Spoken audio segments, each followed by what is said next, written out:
Assalamualaikum warahmatullahi wabarakatuh. Waalaikumsalam. Selamat sore sahabat KKJN. Saat sore hari ini kami kembali menyampaikan informasi atau kabar gembira. Dan saat sore ini kami kedatangan tamu yang sangat luar biasa. Beliau masih muda, gagah, ganteng, berprestasi. Beliau adalah seorang dari anggota DPRD Kota Cimahi dari Partai PKB Komisi 4. Saat sore ini kita akan menggali lebih banyak tentang apa yang dihasilkan dari Komisi 4 untuk Kota Cimahi. Selamat sore. Selamat sore. Pak Dede Latif. Selamat sore. Luar biasa dengan kesibukan Bapak. Alhamdulillah. Saat sore ini masih memberikan kesempatan kepada KKJN, pemirsa KKJN untuk memberikan informasi. Siap. Kalau kami boleh bertanya Pak, kalau di Komisi 4 sendiri itu sendiri apa yang sudah dibahas dan membidangi apa itu Pak? Sebagai anggota DPRD Komisi 4, sesuai dengan topoksinya, mitra kerja kita itu ada 8 kurang lebih. Salah satunya Dinas Tenaga Kerja, Dinas Sosial, kemudian Dinas Kesehatan, Rumah Sakit Umum Daerah Cibabat, Dinsos, kemudian Dinas Penanganan Pemberdayaan Perempuan dan Perlindungan Anak, kemudian juga Disbud Parpora, itu mitra kerja kita di Pendidikan. Komisi 4, juga termasuk pendidikan sesuai dengan wilayah kerja kita, yaitu sampai SMP. Itu Pak. Kalau sekarang dari Komisi 4 produk-produk perda apa yang sudah terbentuk atau dibahas di dalam Komisi 4 DPRD Kota Cimahi? Banyak sekali raperda yang usulan komisi itu, diantara ada pendidikan karakter, cuma yang paling kekinian itu adalah perda pondok pesantren kan. Perda pondok pesantren, dan itu murni adalah usulan inisiasi dari fraksi Partai Kebangkitan Bangsa dan Hanura, seperti itu. Karena getol Pak ya, dari atas sampai bawah tentang perda pesantren Pak ya. Oh iya, itu karena salah satu instruksi dari Ketua Umum kita Gus Muhaimin Iskandar untuk bagaimana Partai PKB hadir di tengah pondok pesantren. Seperti itu kan. Menarik Pak Dede kalau kita berbicara tentang perda pondok pesantren. Tapi saya belum masuk ke sini, masih pengen sedikit. Kira-kira target berapa perda yang akan tercapai untuk 2022 ini? Nah, kebetulan saya ini adalah anggota Bapemperda juga. Ya, kalau judulnya itu kita sampai 22 raperda. Tetapi targetnya ini terganggu karena ada musibah pandemi COVID-19. Ya. Akhirnya dari 22 itu ya 7 atau 8 dari inisiatif eksekutif, sisanya adalah 15 dari legislatif dari DPRD. Cuma sampai saat ini di tahun ini 2021 saja baru kurang lebih ada 8 perda yang bisa diselesaikan. Terlebih lagi terganjal terkait dengan izin pembahasan. Karena untuk pembahasan perda ini, karena kita ini ada PLT, jadi harus atas izin Kementerian Dalam Negeri, seperti itu kan. Prosesnya ya, administrasinya proses administrasinya harus seperti, mekanisme harus seperti itu, perintah undang-undangnya harus seperti itu. Jadi ya mudah-mudahan ke depan setelah definitif atau PJ ada regulasi baru terkait dengan kewenangan PJ ya di Kota Cimahi. Mudah-mudahan ya regulasinya tidak berbeda seperti sekarang. Itu yang menjadi hambatan kenapa ya Cimahi ini termasuk DPRD, apalagi Bapeperdanya yang produktif. Produktif. Kenapa disebutkan produktif? Karena dilihat dari produk hukum yang dibuat. Gitu. Ya hampir dulu sebelum pandemi itu 25 judul raperda. Bisa diraperdakan, bisa diundangkan seperti itu. Nah, kalau sekarang ini ya kendalanya sudah mafhum semuanya. Ini sudah terkendala oleh tadi apa yang saya sampaikan karena pandemi. Kedua ya karena memang PLT itu ada regulasi yang mengatur tentang harus ada izin dari Kementerian Dalam Negeri, itu kan. Berarti termasuk luar biasa bisa produktif di masa pandemi ya. Iya, ya alhamdulillah kita masih produktif. Cuma ada beberapa perda yang tugas kemarin 2021 kita selesaikan. Di antaranya banyak lagi, ada perda tentang kawasan kuliner. bagaimana kota Cimahi ini kecil tapi inovatif dan kreatif untuk meningkatkan pendapatan asli daerah kota Cimahi. Ini juga masuk kepada pembulatan, kemudian banyak pendidikan karakter juga baru satu langkah nih, baru pembahasan, 2 kali pembahasan. Jadi yang terkait dengan pendidikan di kota Cimahi. Kemudian kita minggu ketiga baru kita masuk kepada yang akan dibahas pada sore hari ini, yaitu terkait dengan perda pondok pesantren. Gitu. Oke, kita masuk ke dalam bahasan tentang perda pesantren, Pak Dede ya. Yang saya perhatikan dari tingkat pusat sampai ke daerah, PKB betul paling menyerukan perda pesantren itu, Pak Dede ya.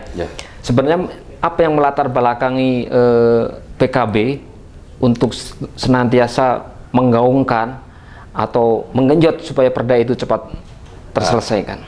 Ya tentunya kenapa kita getol ya, dari pusat sampai daerah, kemudian kabupaten kota, kita menjadi program Raperda yang prioritas bagi kita harus diselesaikan.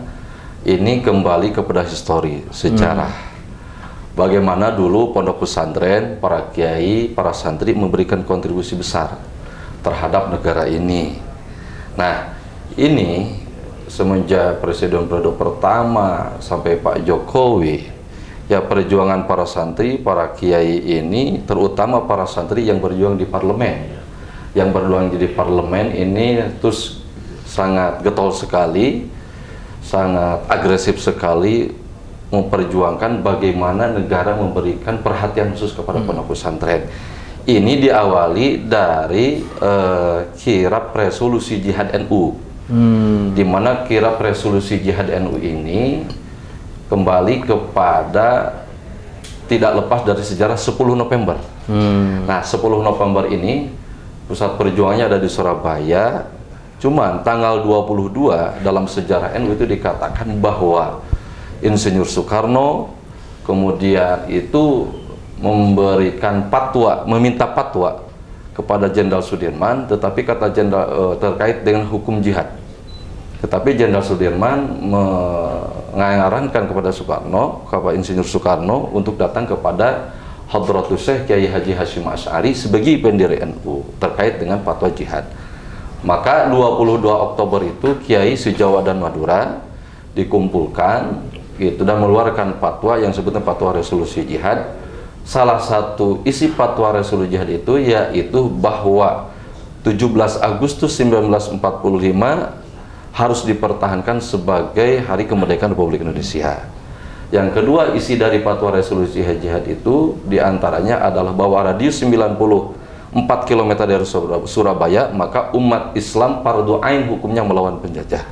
Maka atas dasar resolusi jihad itulah puncaknya di bawah komando para santri, Laskar Hizbullah, Laskar Sabilillah, kemudian Bung Tomo menyerukan di radio bahwa hukum melawan penjajah adalah fardu ain.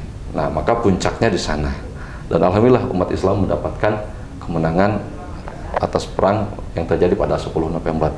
Nah, kemudian sejarah ini diingatkan kembali oleh PBNU, oleh Partai Kebangkitan Bangsa pada tanggal 20 sampai 25 November. 20 sampai 25 November 2011 melakukan resolusi jihad dari Surabaya sampai Jakarta. Saat itu Dewan Pengarahnya adalah Gus Muhaimin Iskandar. Dan kemudian perjalanan dari Surabaya melewati beberapa kabupaten kota, diterima di Cirebon oleh koordinator NU Jawa Barat, yaitu Pak Helmi Faisal. Inilah yang melatar belakangi. Nah, perjuangan ini tentu membuahkan hasil, alhamdulillah. 2014, nah salah satu perjuangannya adalah bagaimana negara memberikan pengakuan atas kontribusi para santri, para kiai terhadap negara ini.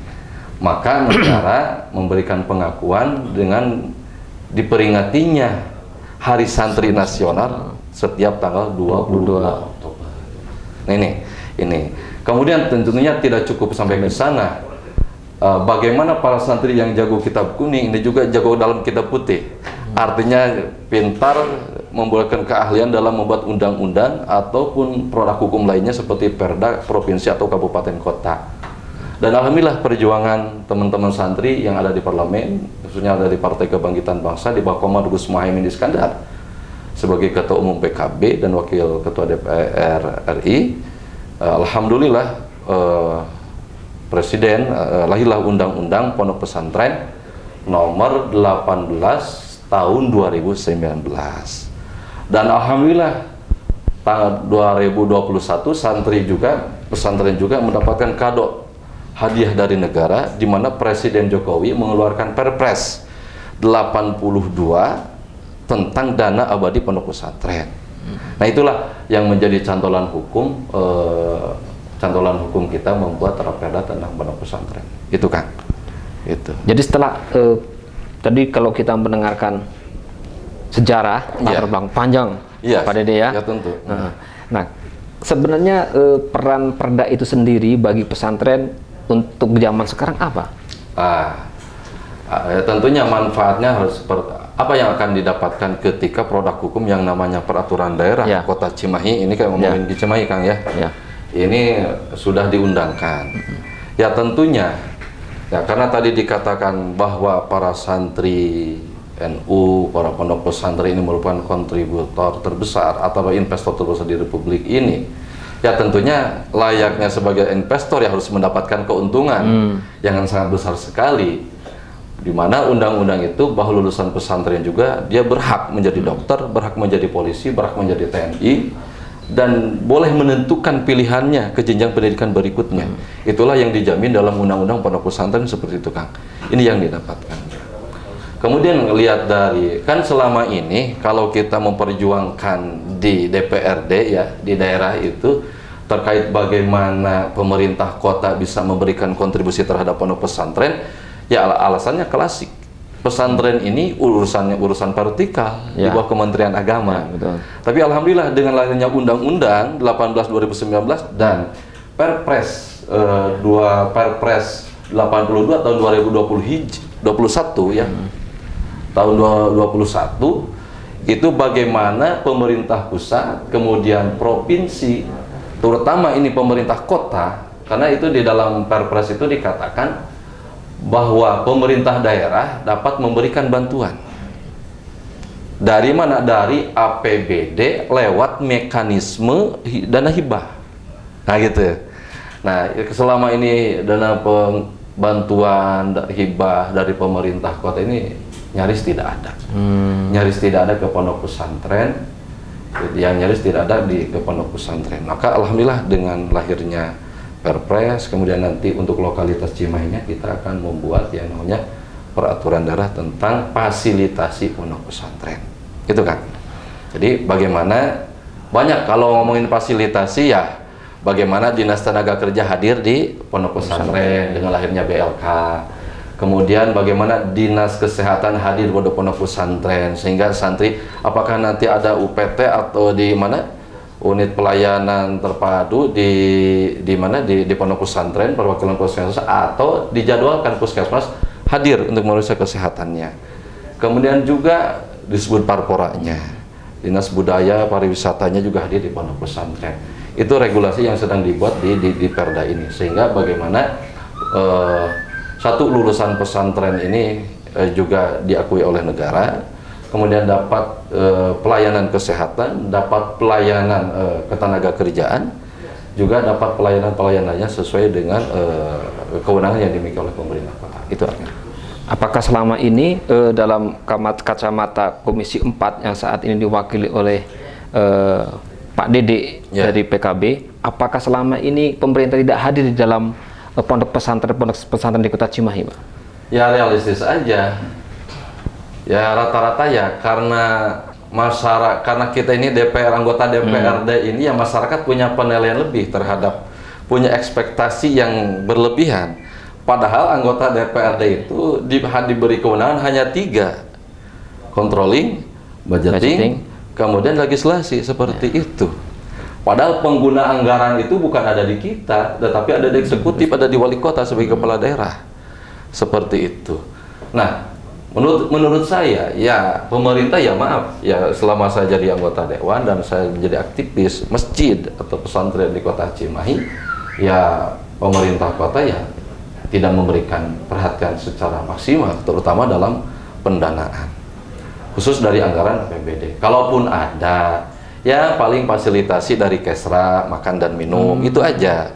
Kemudian dulu katanya ya paling tidak dari Basnas itu yang nominalnya jadi masyarakat pesantren mengajukan ke Pemkot kepada PLT atau wali kota ya kemudian dari itu rekomendasi ke Basnas yang saya tahu seperti itu dan tidak lebih dari 10 juta lah. Nah harapannya setelah ada Perda ini ya mudah-mudahan nanti sesuai dengan kemampuan keuangan daerah kita KKD kita ya memberikan kontribusi lewat mekanisme dana hibah seperti itu kan. Kalau Perda ini sendiri dimulai atau diketok palu sejak? Nah, ini terkait berapa lama? Masuk raperdanya terkait dengan pesantren ini begitu undang-undang lahir tahun 2019 gitu. 2020 sudah masuk raperda rancangan peraturan daerah. Nah, karena baru undang-undang, lahirnya baru undang-undang, maka kita tidak bisa melaksanakan. Takutnya khawatir Perda atau pansus dibuat sudah jadi, kemudian contoh hukumnya tidak ada, kita takut seperti Perda Diniyah Takmiliyah kan? Iya. Perda Takmiliyah nomor 1 2016 terkait dengan Diniyah Takmiliyah, di mana isi Perda itu ada kewajiban di mana setiap anak yang masuk SD, masuk SMP itu harus punya syahadah bahwa dia sudah bisa baca tulis Al-Quran. Hanya tidak bisa digunakan karena alasan tidak contoh hukumnya. Nah maka Perda ini masuk ke Raperda tahun 2021 dan kita baru masuk di 2022. Tahapannya kita sudah baru kita membuat naskah akademik tentang menu pesantren. Kita kerjasama dengan akademisi dan salah satu perguruan tinggi di kota Cimahi. Kemudian draftnya juga sudah ada, sudah siap. Tinggal kita sudah melakukan studi banding ke kabupaten kota yang sudah ada perdanya. Di antaranya satu-satunya di Jawa Barat yang sudah selesai perda itu adalah Kabupaten Tasikmalaya. Yang pertama. Ya, karena memang Kabupaten Tasikmalaya ini kota santri lah, terkenal dengan kota santri. Itu studi banding yang kita baru masuk kepada tahap pembahasan insya Allah di minggu ketiga di bulan ini, Kang. Berarti perda itu masih dalam penggodokan, Pak? Masih dalam penggodokan. Karena kita perlu masukan dari stakeholder yang ada di kota Cimahi. Tapi kalau kita mendengarkan dari informasi dari Pak Dede, miris juga Pak Dede ya? Oh iya. Iya. Karena lebih para kiai. Kan gini, bedanya begini kan. Jadi alhamdulillah dengan adanya perda, harapannya begini. Kan gini, contoh, kewajiban mengajar anak, ya Akang kan punya istri, punya anak. Kan sebenarnya kewajiban mengajar anak itu bukan kewajiban ustadz atau kewajiban ayah? Kewajiban ayah. Kewajiban ayah. Tapi kan bisa dua alasan. Bisa jadi ayahnya pandai mengaji, tapi sibuk ayah tidak sempat mengajar ngaji. Atau bisa jadi ayah tidak punya kemampuan untuk mengajar mengaji atau mengajar ngaji. Maka kita sibuk atau kita tidak terbatas kemampuannya, maka didelegasikan kepada guru ngaji kan gitu. Ya. Kan kira-kira guru ngaji, kiai tenang nggak ngajar ngajinya kalau urusan perut dan dapurnya tidak selesai kan?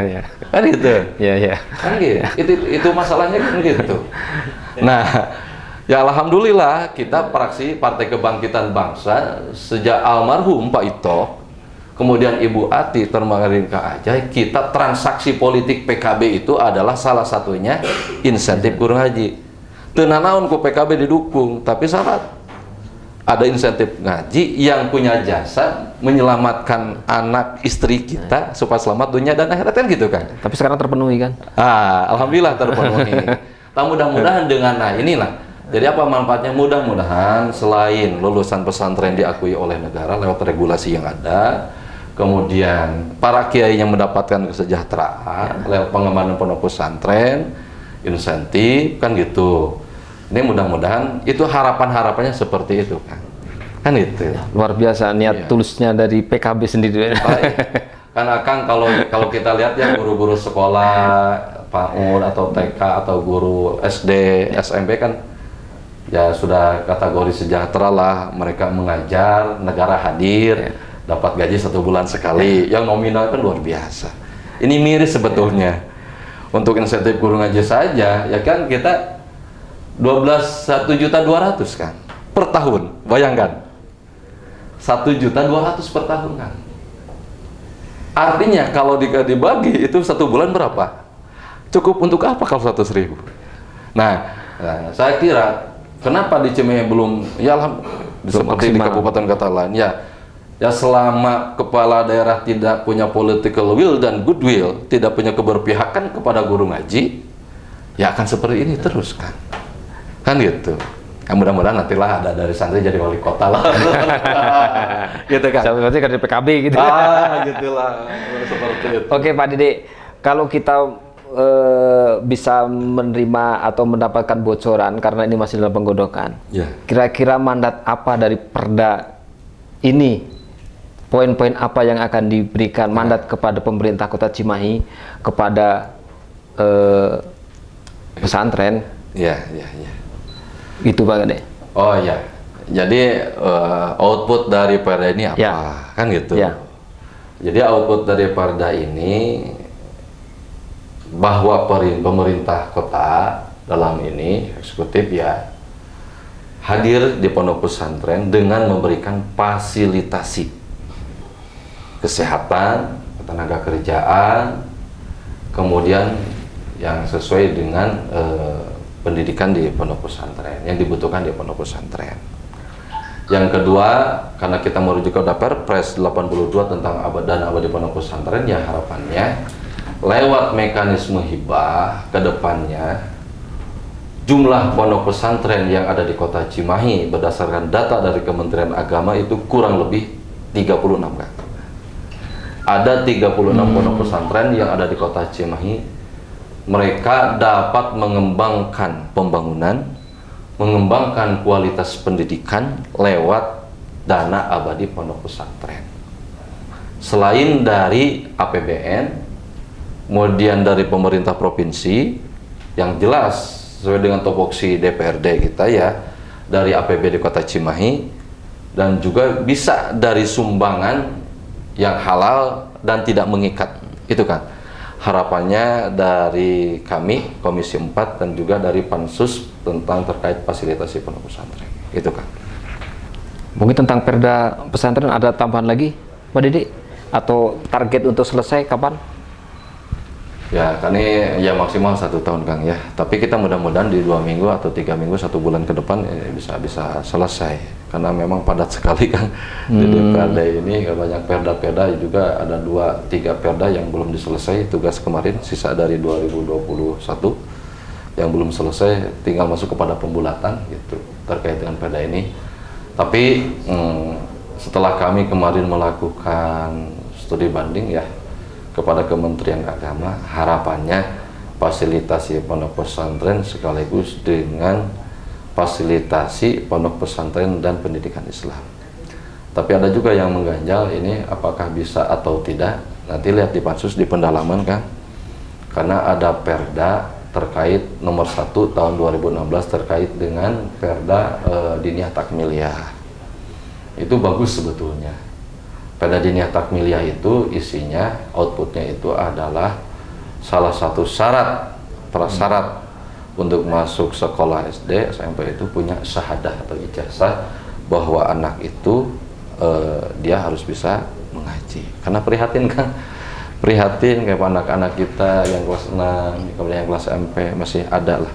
Salah satu sekolah itu sekitar 20% lagi anak yang tidak bisa baca tulis Al-Quran seperti itu. Itu harapan kami sebagai anggota DPRD Kota Cimahi dari fraksi PKB yang merepresentasikan santri gitu, yang merepresentasikan santri di Kota DPRD Kota Cimahi. Itu kan harapannya. Untuk menutup obrolan kita saat sore hari ini Pak Dede, ketika tadi Bapak menyampaikan mudah-mudahan dari santri-santri di Kota Cimahi ada menjadi seorang pemimpin Kota Cimahi, apakah dari PKB sendiri ada calon atau Bapak sendiri yang akan mencalonkan? Banyak sekali di PKB itu banyak. Ada Kang Acep Jamaludin ya, tentunya sebagai sekretaris wilayah anggota DPRD, sekarang beliau jadi sekretaris wilayah DPW PKB Jawa Barat. Kalau saya diperintah kenapa tidak, kalau saya Kalau diperintah siap, tapi prasyaratnya itu Pak yang berat. Prasyaratnya untuk menjadi wali kota yang berat. Nggak cukup. Siap Mas, siap Pak ya. Kan gitu, seperti itu. Kita sebagai kader partai ya siap. Tapi tidak menutup kemungkinan kalau niatnya Ya, baik, Mas. tidak ada yang tidak mungkin. Tidak ada Karena mungkin. wali kota yang sebelumnya juga ya kita tahu kan gitu. Bisalah kalau itu persoalan popularitas, elektabilitas kan bisa di branding. Ya kita juga selain kepala daerah juga kita harapan punya gubernur dari kader PKB, dari santri. Ya tentunya hal yang paling utama kita punya presiden Ya. dari PKB. Tentunya kita punya kader terbaik di Nahdlatul Ulama yaitu Gus Muhaimin Iskandar untuk menjadi presiden 2024. Amin. Itu Amin. ya, karena kan inti dari kekuasaan ini kalau saya selalu memakai kaidah usul fikih, tasarruful imam ala ra'iyah manutun bil maslahah. Bahwa hakikat politik itu adalah mentasarrufkan kekuasaan untuk kesejahteraan umat agar umat sejahtera lahir dan batin, bukan hanya itu. Bukan hanya lahir dan batin tapi selamat dunia dan akhirat. Kalau kita lihat visi misi Jawa Barat, Jabar juara, lahir batin kan itu PKB. Seperti itu. Itu kan harapan yang ya kita punya kader terbaik. Satu lagi pertanyaan Pak Dede. Ya. Untuk menjelang 2024 dengan situasi kondisi Kota Cimahi yang sekarang mau akhir kepemimpinan di bulan Oktober. Ya. Nah, kira-kira dari kacamata PKB sendiri bagaimana? Ya harapannya ya setelah Pak PLT ini resign ya berhenti di bulan Oktober ya PJ ini ya harapan saya punya keberpihakan kepada masyarakat gitu selama 2 tahun sampai 2024 punya wali kota PJ wali kota Cimahi yang berpihak kepada masyarakat sehingga masyarakat sejahtera dan batin seperti itu ya selama tidak punya political will dan goodwill ya akan sama aja cukuplah kita mendapatkan musibah itu sampai hari ini. Jangan ada berikutnya lah kejadian-kejadian yang luar biasa berikutnya di Kota Cimahi. Itu harapan kami seperti itu. Itu harapan besar kami sebagai anggota DPRD sebagai wakil rakyat. Ya tentunya ketika kami dulu 45 anggota dewan khususnya saya fraksi PKB ketika dilantik mau sumpah jabatan ya pikirannya harus jadi lagi dong. Ya. Harus jadi lagi di 2024. Ya, untuk jadi lagi, satu yang harus dilakukan, bagaimana PKB melakukan politik kehadiran di tengah masyarakat. Bukan hanya di pesantren hadir dunia pendidikan, dengan program perda bantuan pendidikan nanti itu inisiasi kita juga ada perda-perda lain. Intinya di hadapan orang sakit kita hadir, di madrasah kita hadir, kemudian di kesehatan juga hadir, dinas di ketenagaan juga kita hadir. Pokoknya hadir di setiap masyarakat membutuhkan kita hadir. Walaupun ya yang namanya politik kehadiran itu high cost juga, Pak. Seperti itu. Itu mungkin Kang. Satu lagi, Bu. Satu lagi. Masih di bidang Bapak tentang pendidikan. Ya. Ini menjelang PPDB khususnya untuk SMP. Bagaimana sejauh ini kesiapan dari Komisi 4 untuk memantau supaya kegiatan PPDB ini lancar dan sukses? Ya. Di akhir tahun ajaran 2021-2022 dan awal ajaran 2022-2023 ya kita ada program penerima siswa baru ya atau PPDB. Ya sebetulnya regulasinya dari Permendikbud sudah jelas kan. Ya, tapi selalu ada menyediakan masalah. Tapi kemarin kita setelah diskusi dengan Kepala Dinas Pendidikan Pak Harjono kemarin ya kita kembali kepada aturan yang sudah ada. Ada jalur afirmasi ya. Yang tanggal 13 kita mulai kan. 13 17 afirmasi sama prestasi. Jadi artinya jangan khawatir, jangan panik. Terutama jangan khawatir, jangan panik kepada masyarakat Kota Cimahi. Ya kita ya rata-rata masyarakat Cimahi itu harus mau pinginnya sih ke negeri semuanya, tapi kan nggak mungkin Pak, karena dari 8.000 lulusan SD tahun sekarang itu hanya difasilitasi yang masuk ke negeri itu ya terfasilitasi 4.000, kan kita juga harus memperhatikan sekolah swasta, kan gitu. Ini menjadi persoalan. Ada jalur afirmasi, prestasi. Kalau punya prestasi dalam keagamaan, MTQ, musabaqah, kaligrafi dan lain-lain itu bisa tanggal 13-17 masuk. Karena formasi PPDB itu untuk masuk itu 15% untuk afirmasi dan prestasi, kemudian 10% perbatasan kota dan 70% zonasi kan. Zonasi. Itu yang mudah-mudahan tidak ada letupan, tidak ada masalah di kemudian hari dengan slot yang sudah dibuat oleh 4.000 untuk di sekolah negeri ini. Ya istilah konolpila, sekolah swasta juga kebagian lah. Jadi tinggal bagaimana sekolah swasta ini meningkatkan kualitas dan kapasitas. Dan saya tuh pesan kepada masyarakat ya, jangan malu di sekolah swasta, karena Dede Latif juga ini produk swasta. Persoalan nasib ke depan seperti apa itu tergantung ikhtiar kita. Produk swasta, hasil lulusan swasta bisa jadi PNS, bisa jadi pejabat, bisa jadi wali kota, bisa jadi menteri. Itu mungkin pesan kepada ibu-ibu agar memang tidak merecoki, ada tidak ribet kepada teman-teman yang lain supaya bisa masuk ke sekolah negeri. Dan ada solusi sebetulnya, program janji politik. Sekarang itu janji politik, realisasi dari janji politik yang terakhir. Di kepemimpinan wali kota terdahulu Kang Ajay Pangatiana, Pak PLT ya Pangatiana. Yaitu ada kartu kartu SPP gratis. Ada kartu SPP gratis. Yang mudah-mudahan nanti di Banggar ya, di Komisi 4 mendorong ke Banggar supaya anggarannya ditaikkan lagi, sehingga yang ke sekolah swasta bukan hanya persoalan gengsi, tetapi ada persoalan SPP. Tapi tentunya sesuai dengan DTKS, data terpadu kejahatan sosial. Nanti Dinas Pendidikan akan mendapatkan dari data dari TKS siapa saja anak atau keluarga yang memang berhak untuk mendapatkan kartu SPP gratis. Ini adalah periode terakhir di kepemimpinan Pak Natiana. Ya kalau depannya ya tergantung nanti siapa yang berkuasa. Nah, kalau kita berkuasa ya dilanjutkan lagi. Amin. Gitu kan. Oke. Gitu. Cukup Pak Dede, ada tambahan lagi yang perlu disampaikan kepada masyarakat?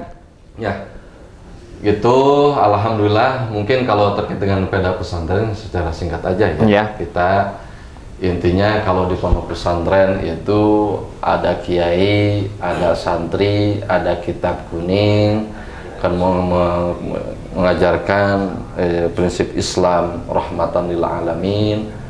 Ya, kemudian ada santrinya, ada kiainya, ada pondoknya, ada madrasahnya, ada tempat ibadahnya. Itu yang ada dari pesantren. Kemudian juga ya masyarakat Cimahi juga menyarankan ya bahwa ngaji atau mondok di pesantren itu keren. Jadi pesantren itu keren. Itu jangan masuk ke pesantren itu karena tidak lulus di sekolah negeri. Jangan. Justru harus orang-orang pintar. Karena satu kali lagi saya simpulkan bahwa negara mengakui kontribusi santri juga bisa jadi apa saja ke depan, bisa jadi penyelenggara pemerintahan, bisa jadi pejabat, bisa jadi rektor dan lain-lain seperti itu. Itu aja mungkin pesan untuk masyarakat Kota Cimahi. Saya Dede Latif, terima kasih Kang. Sudah diundang di apa nih? KKJN. Ya. Yang kedua kalinya ya kita dulu di kantor ya. Ya, dulu di kantor. Ini sebuah kehormatan. Mudah-mudahan KKJN ini menjadi berkah. Amin. Menjadi wasilah menyampaikan informasi kepada masyarakat terkait pembangunan di pemerintahan Kota Cimahi, terkait program eksekutif dan legislatif. Amin. Terima kasih Kang. Ini sebuah kehormatan bagi saya Dede Latif dari Fraksi PKB Komisi 4. Dan mohon maaf kepada masyarakat Kota Cimahi apabila kami selama menjadi wakil ibu bapak sekalian kurang berkenan, kurang maksimal, dan harapan terakhir doakan kami agar kami selamat dunia akhirat. Karena kami yakin seyakin-yakinnya bahwa kekuasaan itu hanya milik Allah Subhanahu wa Ta'ala. Kekuasaan kami yang diberikan hanya 5 tahun, tapi Allah kuasa menghentikan di tengah jalan. Kan gitu. Kami sesadar-sadar bahwa ini adalah kekuasaan dari Allah Subhanahu wa Ta'ala. Dan kami yakin seyakin-yakinnya bahwa kami akan dihisab di dunia dan juga akan dihisab di akhirat. Karena ada 600 kurang lebih ribu warga masyarakat tanggung jawabnya berharap kepada kami. Itu aja mungkin Kang. Oke. Terima kasih. Terima kasih Pak Dede Latif. Sahabat KKJN, demikianlah obrolan kami dengan Pak Dede Latif, anggota DPRD dari fraksi PKB dari Komisi 4 DPRD Kota Cimahi. Apabila ada kata-kata yang kurang berkenan, kami mohon dimaafkan. Akhir kata, Waalaikumsalam warahmatullahi wabarakatuh. Assalamualaikum warahmatullahi wabarakatuh. Terima kasih. Tunuhun Kang. Tunuhun pisan. Sukses terus. Amin. Tunuhun.